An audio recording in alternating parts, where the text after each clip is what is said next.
The night before Thanksgiving at 55 years old I finally snapped. In the middle of the kitchen, I smashed the dinner that I had been making for more than 5 hours, plates, cutlery and all, and declared I was done. I was divorcing Carl. And the trigger? A grand Thanksgiving feast for the whole family. 16 dishes in total: roast turkey, honey-glazed ham, pumpkin pie, truffle mashed potatoes, baked yams, creamy corn chowder. I'd been on my feet since sunrise, elbows deep in prep work with no break, no help, and no one even offering to lift a finger. My back was stiff and throbbing, and just as I was kneading pie dough with flour-dusted hands, Carl's mother, Marjorie, shuffled into the kitchen like she owned the place. She picked up her tea mug and, with full entitlement, told me to fetch her some honey. She wanted warm lemon water with honey. I didn't even look up. "The honey's in the basket under the cabinet," I told her, still working the dough. "Just bend down and grab it." I wasn't harsh. If anything, after all that work I sounded remarkably calm. But she blew up instantly. "You know my back is bad," she snapped. "And you still expect me to bend down? Do you have any consideration?" A hot knot twisted in my chest. I couldn't help but mutter, "Maybe skip the honey then. Wouldn't want you to throw your back out." Before the words even cooled in the air, she slammed her mug into the sink with a loud crack. Porcelain shards flew everywhere. And something in me broke right along with that cup. She stood there with that sour face of hers, like the entire world owed her a favor. I stood frozen, hands still dusted in flour, caught somewhere between crouching and standing. From the living room, Carl and our son Evan came rushing in, finally stirred by the noise. For a split second I thought, maybe they'd ask if I was okay. Maybe they'd tell Marjorie to take it easy. But I should have known better. They didn't even glance at me. Carl scowled at the shattered mess in the sink like I'd committed a felony. "Abigail, what the hell is wrong with you? She's your elderly mother-in-law, and you're making her bend over to grab something? Have you no heart?" He said it like I'd done nothing all day but lounge around. Behind him stood Evan, still clutching his phone. Some influencer's chirpy voice was playing in the background. He barely looked up as he muttered, "Yeah, Mom, seriously. It was just honey. You were right there. Grandma's not in great shape. Why couldn't you help?" His tone chilled me, but what came next sliced right through me. "Do you have to make everything in this house feel like a soap opera? Look at Aunt Linda. She works full-time, takes care of the kids, does the chores, and she still looks put together and cheerful every damn day. You walk around like the world's done you wrong, dressed like you gave up years ago." I stared at him, silent. Couldn't find the words. I was standing near a slick puddle of chicken juice I hadn't even had time to mop up yet. Evan, still talking, helped Marjorie out of the kitchen, careful not to let her slip. And then, just to add insult, he grabbed my brand new apron and tossed it onto the floor as a mat for her to walk on. Right before he stepped out, he gave me one last glance, cold and dripping with judgment. And Carl, because he always had to have the last word, added, "You really ought to take a good look at yourself. It was supposed to be a happy holiday. No. Look at the mood you've created. My sister and her husband will be here any minute. How do you think it's going to look, you sitting here like this?" They stood there in the doorway, towering above me like courtroom judges. Me. I was still crouched on the floor, hands covered in flour, trying to gather up broken porcelain shards. The slippery edges kept slicing at my fingers, one cut after another. I was exhausted beyond words, drowning in tasks and resentment, and still, no one even offered me a moment to breathe. I stared at the cracks between the kitchen tiles for several long minutes, my eyes stinging and dry until the tears blurred my vision. My hands were too filthy to wipe them away, so I rubbed at my face with the edge of my sleeve. The reflection in the glass cabinet door showed a woman smeared with turkey grease and flecks of seasoning, hair clinging to her cheeks in messy strands. I looked like a ghost who'd been chained to the stove for decades. But Carl and Evan didn't see it. And they wouldn't have cared even if they had. All they cared about was that elderly woman who could sit for hours straight playing bridge but thought bending down for honey was too much effort. Not one of them gave a damn that I'd been up since 4 in the morning, roasting pumpkins, chopping vegetables, kneading dough for dessert. No one cared that I hadn't even had a single bite to eat. While they sat down to enjoy the meal, I didn't join them at the table. I crouched alone in the corner of the kitchen, alone in silence. It wasn't that I wasn't hungry. I just couldn't bear to sit with them. I remembered once, during dinner, I made a little too much noise sipping my soup. Carl, in all his self-proclaimed glory as a former music major, immediately frowned and looked at me like I'd committed some unspeakable offense. Right there in front of everyone he said, "That slurping noise is the most grating sound I've ever heard. Like nails on a chalkboard." I never ate at the table with them again. But they never seemed to notice. The three of them carried on every morning, chatting over breakfast about international politics and art pieces I couldn't care less about. They called themselves educated middle class. Carl used to teach music at a public middle school. Evan, despite never having consistent gigs, fancied himself a freelance writer. And Marjorie constantly reminded everyone she'd retired from some local performance troupe, like she was still the town's cultural treasure. Me. I was just the girl from a small town who grew up thinking she'd work at the local care facility after high school. Decent pay, steady hours. But then I fell in love, chose marriage, and spent the next 30 years stuck between the stove and the laundry room. Sure, over the years I picked up some sewing work, making custom quilts and placemats for the neighbors. I earned a few $100s each month, maybe more on good months. But to them it was just a silly hobby. Something barely worth mentioning. But let me tell you, this so-called housewife job, it was anything but easy. Take breakfast, for example. Carl insisted on his low-carb nonsense. Grilled chicken breast with quinoa. Evan wanted something heavy like buttered scrambled eggs and toast. Marjorie demanded her oatmeal cooked down to mush. That meant 3 burners going at once, 3 trips to the fridge every morning. Sometimes I'd be cutting fabric for an order while cooking, and if I lost track of time, something would burn. And what did I get in return? Not a single word of understanding. Just Carl sneering, "You can't even handle this? What else are you good for besides eating?" Marjorie would chime in right on cue, "Could you please not look so miserable all the time? First thing in the morning and I already lose my appetite looking at you." And Evan? He just sat there scrolling on his phone, pretending he didn't hear a thing. Like it was perfectly normal for a mother to be treated like that. Over the years I heard so many cruel words I started to believe them. Maybe I really was useless. Maybe I wasn't good enough, couldn't cook right, couldn't clean right, wasn't smart or capable enough. But then I realized, no matter how hard I tried, they always found something to criticize.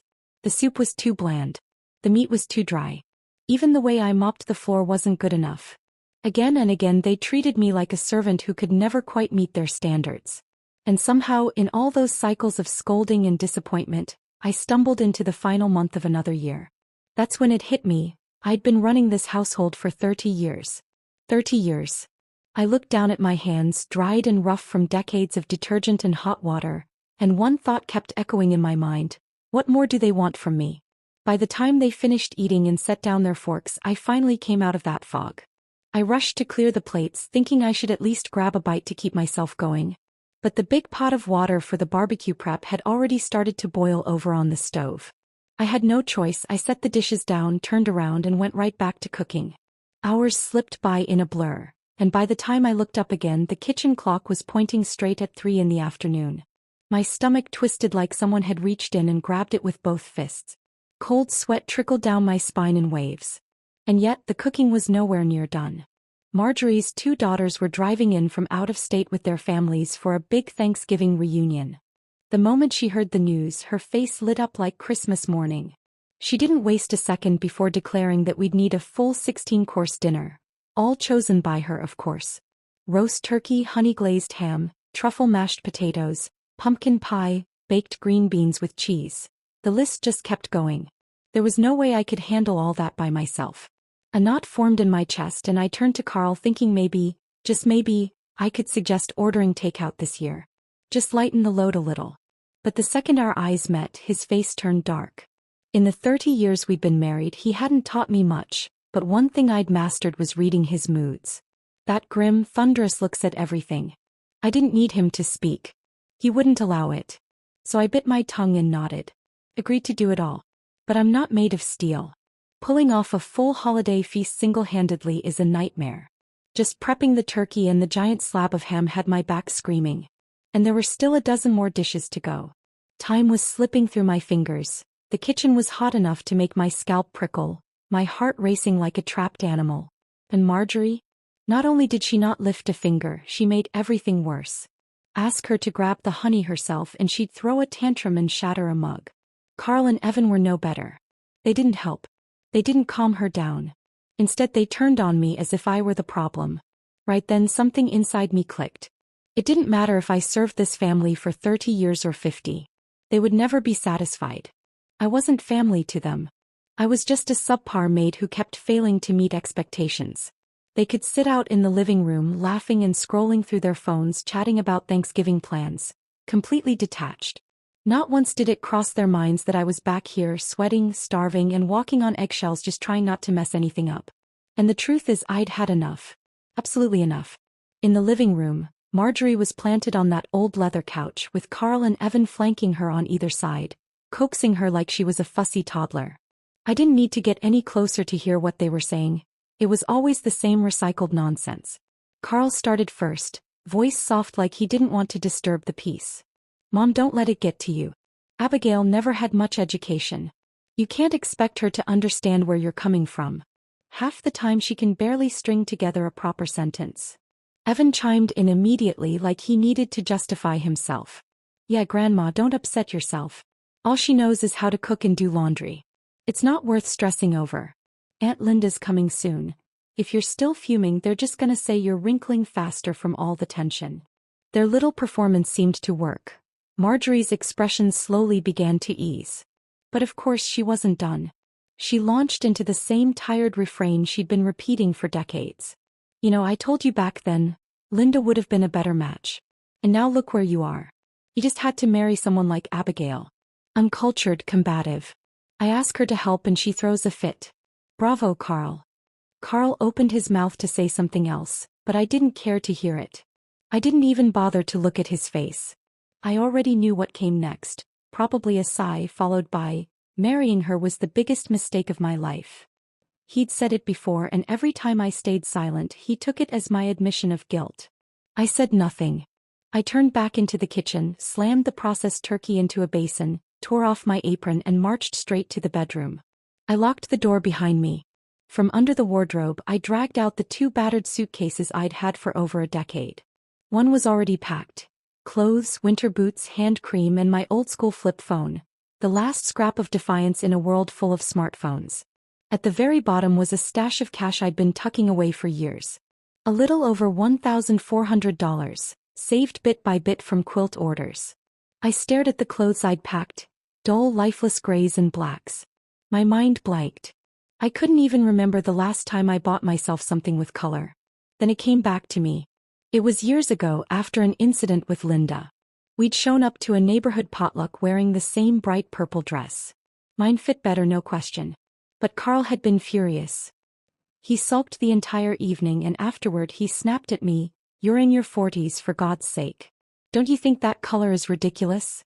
Embarrassing. You really think you can compete with her?" I had just turned 40. My skin had lost some glow, sure, but I was far from too old to wear florals or bold colors. Still, his next words crushed me. "Stop dressing like you're headed to a prom." I folded the dress away for good that night. From then on, my closet turned into a graveyard of navy, charcoal, and black. God, I'd been so foolish. I combed through the wardrobe one last time, made sure I hadn't missed anything, then opened the bedroom door. They weren't in the living room anymore. Probably upstairs. I didn't care to find out. I wheeled the suitcase to the front door, then went back for the empty one. In the kitchen, I opened the fridge and started filling it with everything I could. The turkey I just bought that morning, the lobster, the sausages, mushrooms, fresh vegetables, packed neatly into bags and stacked tightly in the suitcase. If I could carry it, it went in. As for the leftover juice and salads, I left them behind. But I didn't forget the honey. On the fridge's top shelf was a small jar of wild honey I'd had shipped from Maine, part of a set of 5 I'd spent weeks trying to track down. Pure raw honey. I'd bought them for Carl, hoping the tea would help soothe his stomach issues. Turns out he'd secretly given 3 jars to Linda behind my back. Back then I still had the energy to argue. I asked him why and he barked at me, "Everything in this house belongs to me. I'll give it to whoever I damn well please. Don't like it? Then leave. No one's stopping you." That's when it hit me, this marriage had never really included me. I was just something that came along for the ride. Convenient. Replaceable. I'd been toying with the idea of leaving for years, but the moment I truly made up my mind was the day my sister came to visit. She tried to talk me out of it. Told me I was too old to be making waves. You're past the halfway mark. Why put yourself through all that? What'll people say? I looked her straight in the eye and said, I'm not afraid. So she shifted tactics, brought up Evan. He's not even married yet. If you leave now in the middle of all this with assets to divide and everything, how's he supposed to find someone? No woman wants to step into a broken home. Evan was my son. I raised him myself. And even though he'd grown cold and cruel, a mother's heart doesn't switch off just like that. I hesitated. She sensed it and pressed harder. Just wait a few more years. Once he's settled down, you can go your separate ways. Wouldn't that be easier? And I stupidly agreed. I've often wondered if those 5 years were wasted. Maybe. But I also know they were enough to drain every last drop of hope I had left. Now finally I'm done hoping. I'm ready to live for me. Evan and Marjorie burst through the front door, laughing about something I didn't care enough to hear. They flopped onto the couch like nothing in the world existed beyond the three of them. Neither of them glanced in my direction, let alone noticed the 2 fully packed suitcases by my side. They pulled out their phones and dove into their social media feeds as if I were just another piece of the furniture. Carl walked in last, carrying a large foam cooler. He set it down on the dining table and finally looked at me. His eyes paused for just a second, long enough to register my presence, but then slipped right back into that familiar expression of superiority. He frowned and barked. These are Australian crabs, just delivered. I want them all steamed. Get moving and don't drag your feet like you always do. They'll be here for dinner soon. So that's what they'd been doing, picking up a delivery. I looked at Carl and for once my voice didn't carry the usual tone of submission. It was cold and flat. That dinner? You won't be having it tonight. Carl blinked, thrown off. Then instinctively he raised his voice. What the hell is that supposed to mean? Stop standing there and get cooking. I met his eyes and said slowly and clearly, this is not my job. I'm not doing it. He stared at me like the words made no sense. What did you just say? I said your cook has officially quit. So if you're hungry, go find something to eat yourself. With that, I swept a stack of plates off the table. The crash silenced the entire room. The foam box hit the floor with a dull thud, seafood spilling in every direction. Crabs skittered under the rug and the sharp tang of fish filled the air. Evan and Marjorie gasped in unison. The look in their eyes was pure disbelief, like they were seeing a stranger wear my face. A shard of glass sliced across Carl's hand and blood welled up instantly. Gritting his teeth, he roared, Abigail Dawson, have you lost your damn mind? Do you even know what you're doing? If you don't want to live in this house anymore, then get the hell out, right now.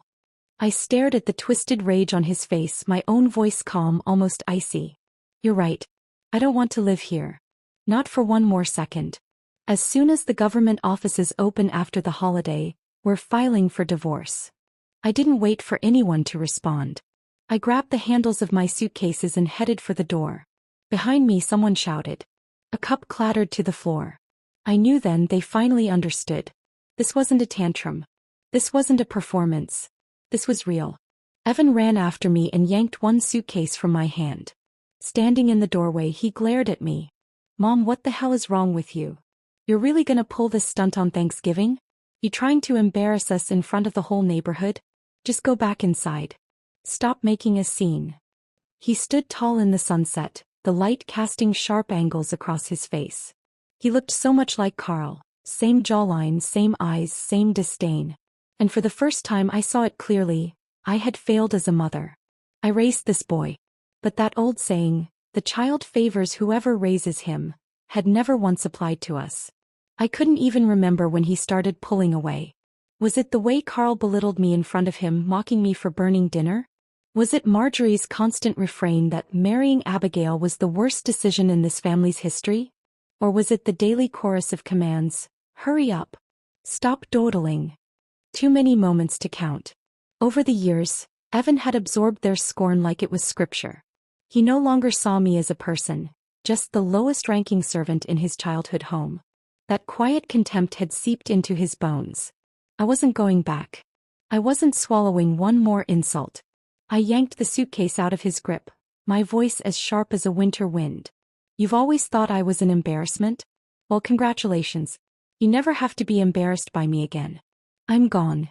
Evan opened his mouth like he wanted to say something, but then Marjorie's voice rang out from inside the house. Let her go. I want to see how someone like her plans to survive out in the real world. Her face, lit by the hallway lamp, was hollow and angular, her cheekbones jutting out like blades. Her lips curled as she spat the words, and something about the way her mouth twitched sent a chill down my spine. I'd never thought she looked scary before. But now, with her eyes narrowed and voice dripping with venom, she gave me the kind of cold dread I couldn't shake. Evan hesitated but didn't move. Marjorie snorted behind him. She's been threatening to leave for years. Always makes a big fuss and then crawls right back. She's a drama queen, nothing more. Don't waste your breath. And just like that, Evan slowly backed into the house, his expression full of indifference. That's when Carl appeared again, storming through the doorway, blood still dripping from his hand. Why the hell are you just standing there? Can't you see I'm bleeding? Get back inside and get the damn first aid kit. The old me would have rushed back in a heartbeat, pulled out the iodine and gauze, knelt on the floor and bandaged him up without a word. But not anymore. I gave him a single glance, flat, unbothered, and walked out the front door, dragging both suitcases behind me, leaving behind the house I'd lived in for 30 long years. At some point the rain had started to fall, thin, sharp and cold. The wind whipped it against my face like needles, stinging with every gust. I pulled my hood tighter and kept walking, head down, suitcase wheels dragging through puddles and slick piles of wet leaves. The house faded behind me as I reached the main road at the edge of town. Mud splashed up my pant legs, rain mixed with dirt soaking into the fabric. And then, smack, something landed in a puddle ahead of me, splattering mud up my shins. I froze. Looked down. My heart skipped. It was a photo. Framed. I knew it instantly. The one photo of Carl and me, taken just 2 months after we got our marriage certificate. The only formal picture we ever had as husband and wife in 30 years. I'd kept it carefully wrapped in cloth, hidden in the back of a drawer. I never displayed it, but I'd take it out sometimes just to remind myself that once there'd been something worth remembering. Carl knew I cared about that photo. Whenever our fights spiraled out of control, he'd dig it out and throw it to the floor, a silent threat that always worked. It became Pavlovian. Whenever he raised the frame, I'd fall quiet, fall back in line. That photo became a trigger for my submission. But this time he'd played the same move one too many times. And this time it didn't land. I stood in the rain, watching the photo soak through, its colors bleeding, the image dissolving until it sank to the bottom of the puddle like a washed-out page from an old diary. Illegible, unrecoverable. I didn't flinch. My heart didn't race. Of course it didn't. Hearts aren't made of concrete. Even the strongest armor cracks when it's hammered long enough. Life isn't supposed to be a battlefield where two people keep each other hostage. For 30 years I rose early and worked until dark to care for that man and his son. And not once, did I hear, "Thank you. You've worked so hard." They only ever noticed if I burned the rice, undersalted the soup, missed a spot on the floor. Respect? It never existed in that house. Truth was, that photo wasn't even the original anymore. Years ago Carl had smashed it so hard it fell into the sink, ruined beyond repair. I went to 3 photo shops around town just to have it restored. It looked the same, but it wasn't. Not really. Just like our marriage. I'd been patching it together for years, believing that if I just tried hard enough I could make it whole again. But now the photo was gone, and so was the last of my hope. I grabbed my suitcase and kept walking. The rain picked up, wheels dragging sluggishly through puddles, my shoes soaked through. But I didn't stop. Carl probably didn't think I'd really leave. He was likely raging inside, putting on a show for the neighbors. Fine. You want to leave? Great. First thing after the holiday we'll sign those divorce papers. Let's see how long you last out there on your own. He was probably yelling himself hoarse. Abigail Dawson. You come crawling back, I won't take you in. Go ahead, starve on the streets for all I care. I almost laughed. How did I stay married to that temperamental, self-obsessed man for 30 years? His pride always mattered more than my pain. His image always trumped my dignity. He never once stopped to ask why I'd reached my breaking point, only how he looked because of it. Something crashed inside the house. Probably another bowl or chair knocked over in a tantrum. Maybe they'd realized by now that I'd taken the food too. Regret must be sinking in. But the funniest part? Not one of them came after me. They'd rather stay in their warm, well-lit home while their unpaid domestic worker braved the cold and the storm. Of course they wouldn't chase me. That would require effort. Through the cracked window I heard Marjorie's voice, sharp and shrill. Go bring her back. She took the whole damn dinner. What are we supposed to eat? Crackers. But Carl and Evan? Same as always, each waiting for the other to move. Neither of them lifted a finger. Outside, the holiday spirit was in full swing. Porch lights blinked on one by one. Down the block, music drifted from a speaker outside the corner store. Some cheerful Thanksgiving tune with the occasional pop of a popcorn machine in the background. The air smelled like cinnamon, firecrackers, and wet leaves. It was the scent of celebration, of warmth. But none of it belonged to me. The street was empty. Just me and the rain. Everyone else was inside, gathered around dinner tables, laughing in golden lamplight. And I, out here soaked and alone, was like a character who'd been written out of the script, cut from the story entirely. Only this time I didn't want back in. I wasn't going to play their part anymore. I walked past the edge of town and turned onto the road that led to the city. It was an old two-lane highway, worn and slick under the cold rain. The sky hung low and heavy, casting everything in a dull gray that pressed against the earth like a weight. I stood by the roadside, 2 suitcases at my feet, waiting for a car. Any car that could take me away from this place. Most people would have pulled out their phones by now, called an Uber or a Lyft. But not me. Carl used to say I couldn't do anything, and honestly he wasn't completely wrong. I barely touched Facebook. Instagram confused me. I'd never even watched a single video on TikTok, let alone figured out how to order takeout or hail a ride through an app. The phone I was holding wasn't even mine originally. It was Evan's old model, passed down to me last year when he finally got tired of calling me hopeless. I'd spent these years drifting, so slowly I didn't even notice the world moving on without me. There was a time when just stepping out to the roadside meant a few carpool vans would pull over, offering a lift without asking too many questions. But now even waving down a ride felt like something out of a different era. I waited. And waited. Not a single car passed. A flicker of panic rose in my chest. Of course. It was Thanksgiving. Most drivers were probably at home, carving turkey and sipping wine with their families. Who would be out on the road, picking up strangers on a day like this? Then again, adulthood has no holidays. Someone somewhere is always working because they have no other choice. Maybe my luck hadn't entirely run out. A yellow cab finally appeared in the distance, its wipers squeaking back and forth as it cut through the rain.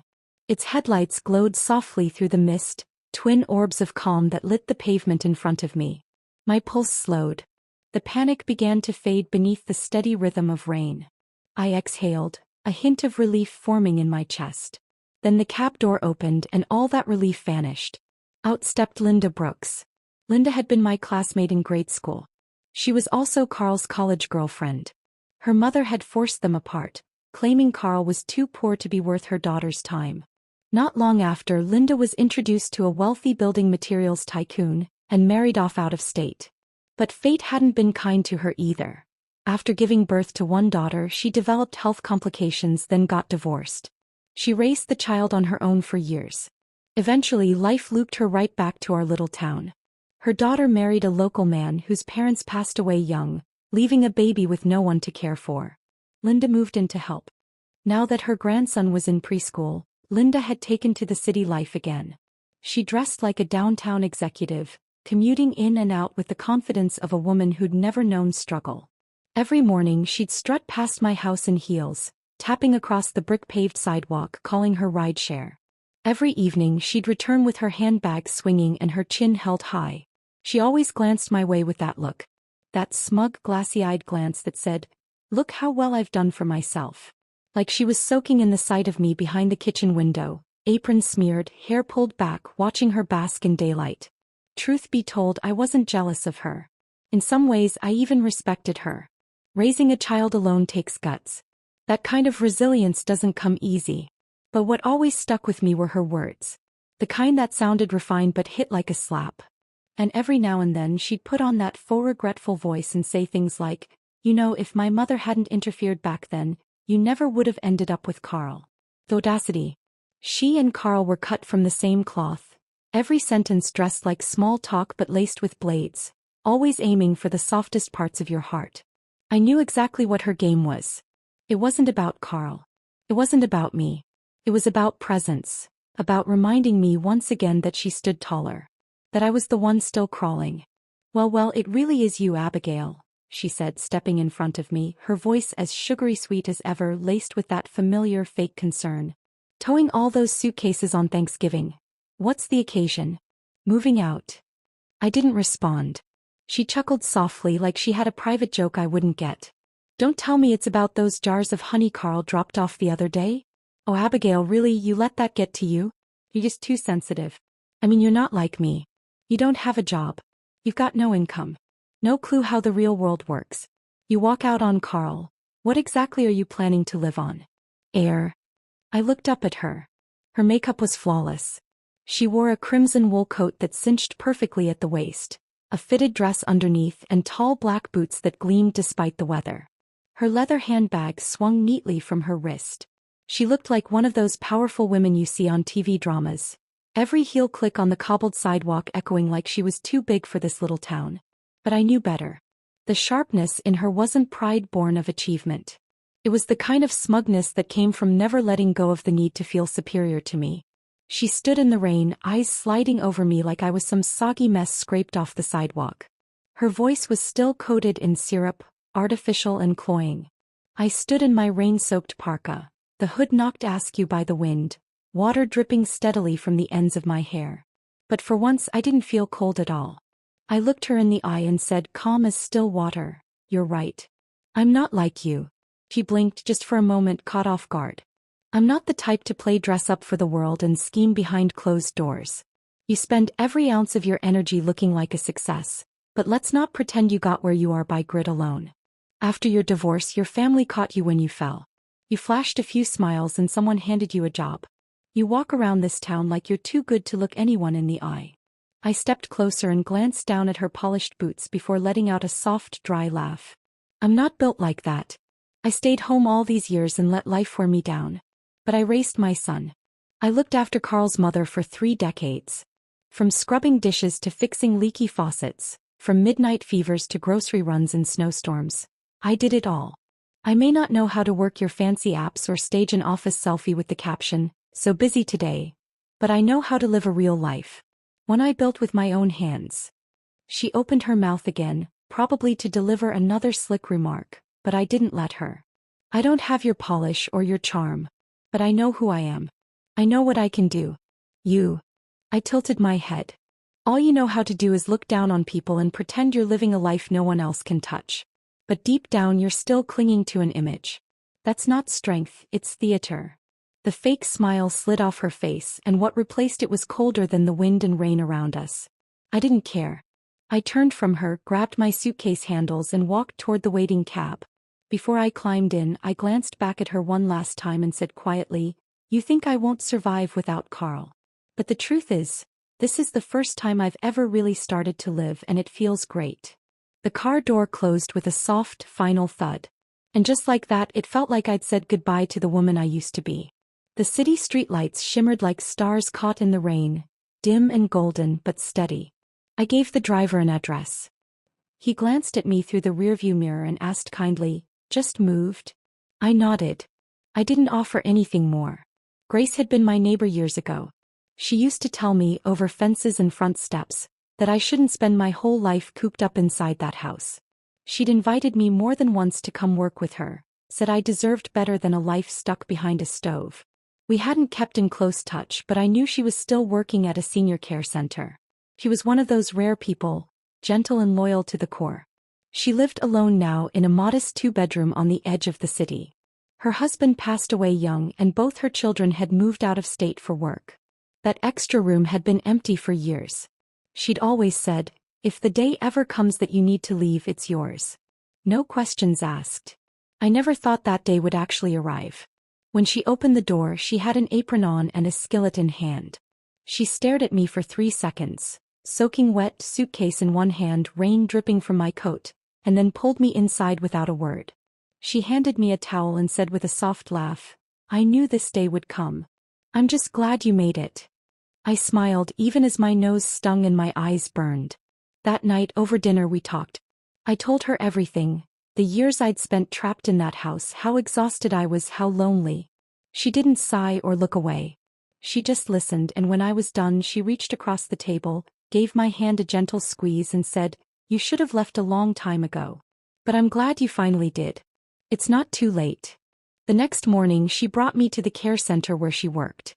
"We've got an opening for an assistant caregiver," she said. "You don't need a license, just some training. It's mostly companionship and light cleaning." I looked at her, half joking.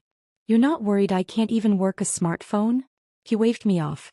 "You're kind, you're a great cook, you pay attention to people. And you actually listen when someone talks. That means more than knowing how to swipe through an app." I nodded. Said I'd try. I didn't expect much. But on my very first day, an elderly woman grabbed my hand and wouldn't let go. She said I reminded her of her little sister who'd passed away decades ago. In that moment, I realized something I hadn't seen before. Every ounce of patience I'd learned in that kitchen, every quiet skill honed over 30 years of unnoticed work, had finally become something of value. Something I could survive on.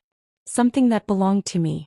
After work, back at Grace's place, I unpacked a box I hadn't touched in years, full of the patchwork pieces I'd sewn in my spare moments between chores and chaos. There were small quilted purses, fabric aprons, hand-stitched pillow covers. All made with quiet care, the kind of detail only visible when you looked closely. Grace's eyes widened as she picked up a little handbag. "Abigail, these are beautiful. You've been making these all this time and only selling them at street markets? Have you ever thought about posting them online? You'd get way more orders." I gave her a sheepish smile. I never had the time. There was always something at home that needed me more. She pulled out a chair and sat down beside me, already opening her laptop. "Trust me, this stuff is made for the internet. Etsy is basically a heaven for people who know how to make things with their hands." I frowned. "Grace, I barely know how to check my bank account, let alone run an online shop."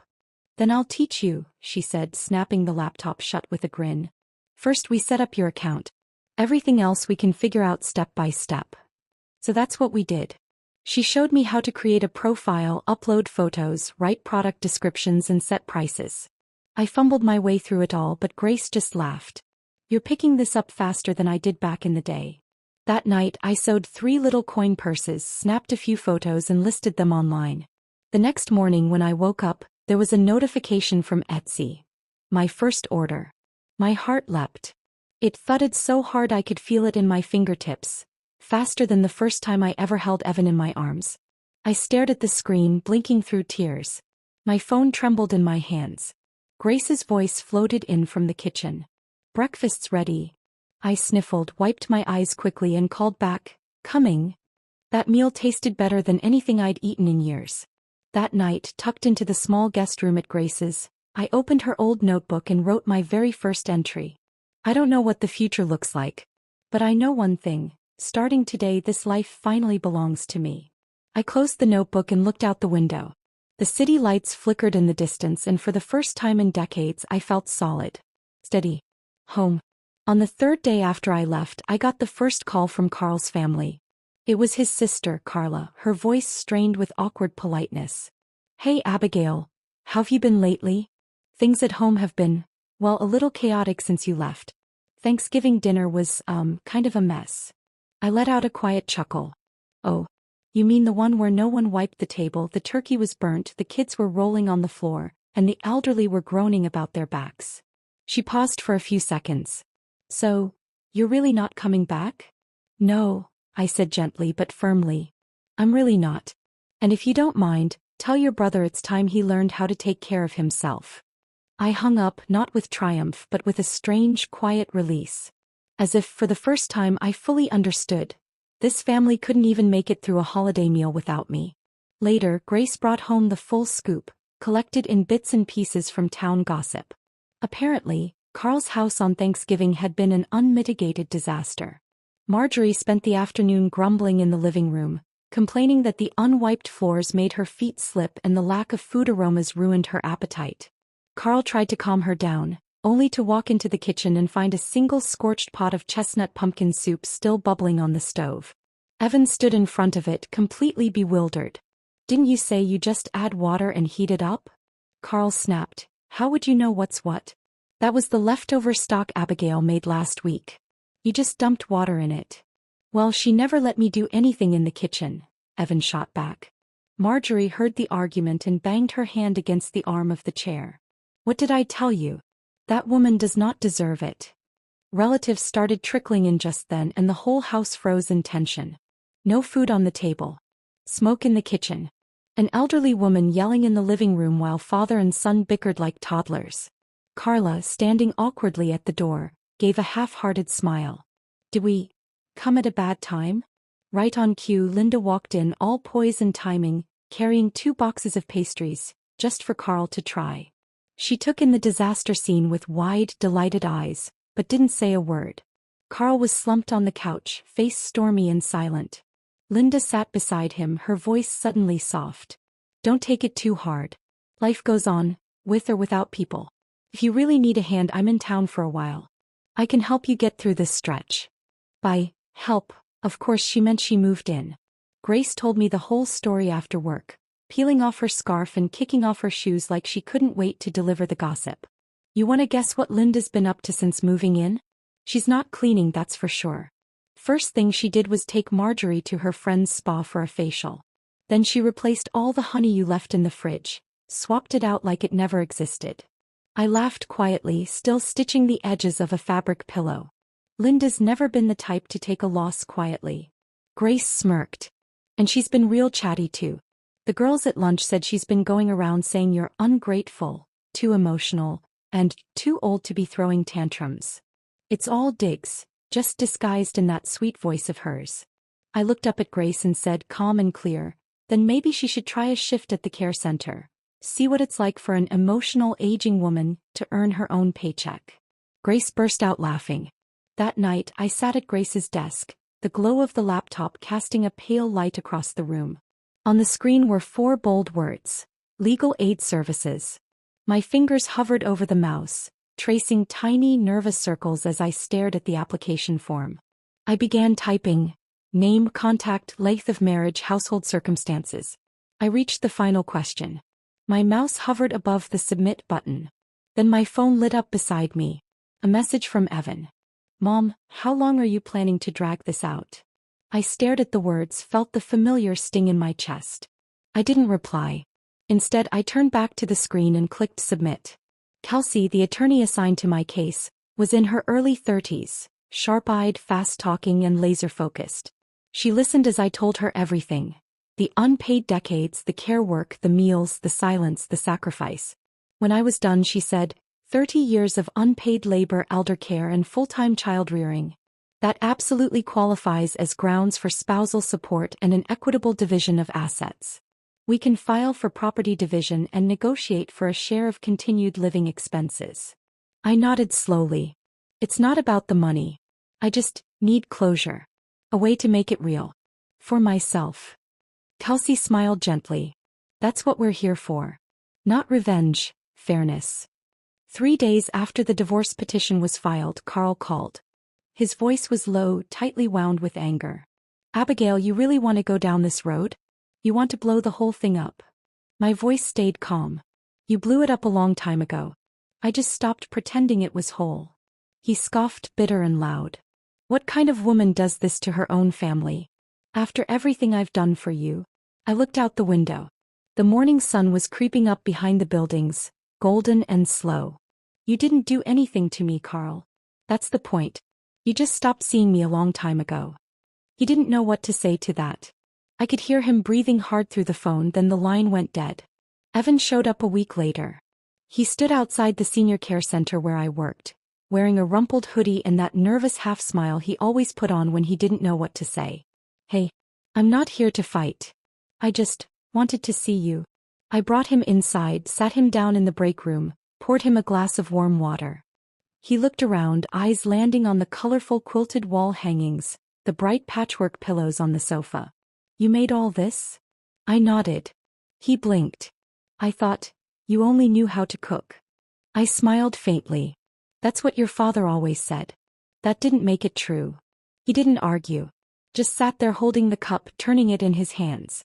The house is a mess, he said quietly. It all kind of fell apart when you left. I stayed silent. He stared at the water in his glass.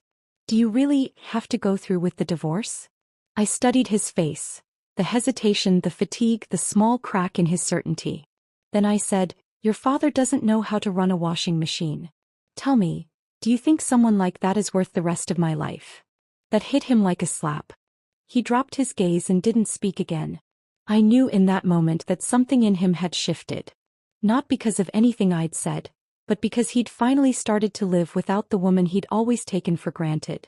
Still, his awakening didn't move me. Not anymore. That version of me, the one who waited for understanding, who hoped for someone else's validation, she was gone. And I didn't miss her. I never imagined the divorce process would move so smoothly. Kelsey was sharp and efficient while Carl, true to form, dragged his feet. It wasn't that he wasn't worried. He was. But deep down he still didn't believe I could actually go through with it. Not all the way. In his eyes, I was still that apron-clad woman with a grocery basket in one hand and a soup ladle in the other. Without him I'd be like a dry bean in an empty pot. No heat, no sound, no value. But he was wrong. Once I was out of that house, truly out, I realized something I hadn't dared believe for years. I was never incapable of living a good life. I'd just never been given the space to try. One afternoon I walked into a small shoe store downtown and took my time browsing. For the first time in 3 decades I was picking out a pair of shoes for no one but myself. For the past 30 years, every pair I'd owned had either been one of Carl's discount finds, or hand-me-downs from Marjorie, shoes she'd declared still perfectly wearable. I'd smiled, thanked them, and worn what I was given. But that week I'd sold over 10 handcrafted items at the weekend market. My little patchwork purses and decorative pillow covers had done better than I ever expected, and I had money, my money. So I bought a pair of soft brown leather flats. Nothing fancy. Nothing loud. Just comfortable, well-made, and mine. When I slipped them on, it felt like wrapping my tired, calloused feet in a quiet kind of dignity. Standing there in the store window's reflection, I saw a woman who wasn't settling, wasn't saving for someone else, wasn't scraping by. I saw someone who was finally spending money not for survival, but for self-worth. And I knew I would walk into my new life in those shoes. Work at the care center was settling into a rhythm too. I was no longer just assisting with meals or cleaning rooms. I'd started helping organize weekly activities. By now, Tuesday afternoon's quilting class had become the most popular event on the calendar. Some of the ladies even fought over who got to sit closest to me, insisting I teach them that little French-style edge you do on your fabric flowers. I laughed with them, but inside my heart ached in a way that surprised me. I'd spent decades sewing pillowcases and quilts for Carl and his mother, one stitch at a time, always meticulous, never once heard a thank you. But now here I was, and these same hands, this same quiet skill, was not only being seen but celebrated. But turned into something that supported me. Something that gave me a future. That night, back at Grace's place, I sat on the couch watching the Etsy platform ping with new views, new bookmarks, new little notifications like the soft tick of possibility. And suddenly, I remembered something Carl had said to me years ago, after I'd burned a pan of rice while fixing Marjorie's tea. What else can you even do, Abigail, besides cook? I looked at the screen, then down at my hands, steady, worn, and finally free. And I smiled. Because now I had the answer. I can use these hands to build a life. I can use these hands to earn my own way. I can, and I am, feeding myself, with more than food. Unlike the quiet resurrection taking place in my own life, Carl's house had begun to sound like an old machine sputtering on its last breath. Erratic, noisy, and painfully out of sync. Word around town was that Marjorie's health had been steadily declining. Carl couldn't keep up. The house was a mess. Garbage piled up at the back door. The washing machine sat stuffed with damp laundry left for days. The kitchen sink was full of unwashed dishes, soaking in stagnant water that gave off a sour smell. But the real weight of it all eventually landed on Evan. After I left, he became the default caretaker by process of elimination. Grocery runs, pharmacy pickups, utility bills, downloading insurance forms, keeping an eye on Marjorie. Chores he'd never had to think about before suddenly became his new normal. At first he acted like it was nothing. It's just a few errands, he shrugged. I'm not a kid. But it didn't take long for reality to sink in. He couldn't cook. He tried following a YouTube tutorial a few times. Ended up burning the pan or boiling the chicken until it turned into shredded leather. He turned to take out, but Carl was impossible to please. Too greasy. Too bland. Too expensive. The father-son bickering started fast and turned vicious. They became like two hedgehogs, always bumping into each other's spines. Meals ended in silence, if not full-blown cold wars. The house grew heavy with that kind of exhaustion, where no one yelled anymore but no one laughed either. Just a stale haze of oil and medication, flickering lights, and a television left on with no one watching. Evan holed up in his room, staring blankly at his laptop. Couldn't write. Couldn't focus. Couldn't bring himself to reply to the editors he'd once begged for assignments. The only person he still talked to was Lily. Lily worked part-time at the town library. Smart, reserved, steady. They'd gone to middle school together and had been dating for almost a year now. One night, overwhelmed, he unloaded everything on her. The stress, the mess, the unending demands. But Lily didn't comfort him the way he expected. Instead, she fell silent. Then she said softly, "I remember when we were kids, your mom used to wait for you outside the library after school. She never called out or rushed you. Just stood there quietly and smiled when you finally came out." She paused. "My mom used to say your mother was the most polite, gentle woman she'd met. Said she always helped straighten the book corner while waiting, and she did it so neatly, like she really cared." Evan frowned. "So what?" Lily didn't flinch. "You keep calling her emotional and incapable, but the woman I saw growing up wasn't like that at all." She tilted her head. "And your dad? I don't remember ever seeing him at your school. Not once. Not at the library. Not even at our graduation. Every other kid had both parents there. Your mom sat alone in the back row." Her words hit like cold water over the head. He'd never thought about it like that. Never paused to ask if maybe, just maybe, his mother had once been composed, dignified, even admired. If maybe the woman he dismissed as irrational and passive had simply been worn down by decades of dismissal, burden, and neglect. Lily lowered her eyes and adjusted her scarf. "I'm not blaming you. She hesitated, then said, "I don't want to see you end up like your father, so convinced you're right that you ruin your life by never questioning yourself." She didn't break up with him. She didn't plead. She just looked at him and said, "You need to figure out who you want to be." Evan walked home alone that night, the wind slicing through his hoodie like ice. He jammed his hands into his pockets and felt something crumpled inside. It was a wrinkled grocery list. Marjorie's from that morning. He stopped walking. Stood there on the sidewalk under the flickering streetlight. And for the first time in years he remembered how I used to leave notes on the kitchen table before I left for errands. Little things. "We're low on eggs. Don't forget your dad's stomach meds." He'd never paid attention to them then. But now they returned in sharp, startling detail. The next morning he called me for the first time since the divorce filing. No yelling. No guilt. No blame. Just a single sentence. "Mom, I get it now. What you did all those years. It wasn't easy. You did it really well." I didn't respond. Because some words don't need replies. His sentence wasn't an apology. It was something harder, something more important. It was the first honest conversation he'd had with his own life. The first time he really saw the sacrifice I used to make. Carl's life, on the other hand, was unraveling by the day. When the court officially granted the divorce, his expression was the color of concrete. Dull, cold, and stiff. Kelsey handled everything with clean precision. I made no unreasonable demands. All I asked for was a fair division of assets and the return of a certain joint savings amount that had mysteriously disappeared from our accounts. Carl insisted the money had been spent long ago on shared household expenses. But when I laid out the bank statements and credit card records, something in his face cracked. Line by line, the truth was laid bare. Monthly charges at an upscale beauty spa, under Linda's name. A few Italian-made coats and designer handbags, purchased with Carl's secondary credit card. Even the annual membership fee for a boutique winery in another state, where one of Linda's old friends ran tastings and retreats, had come out of Carl's account. He'd actually believed these were shared household expenses. Linda had told him she was upgrading their home environment and treating herself occasionally after all her emotional labor. And he'd bought it, every word.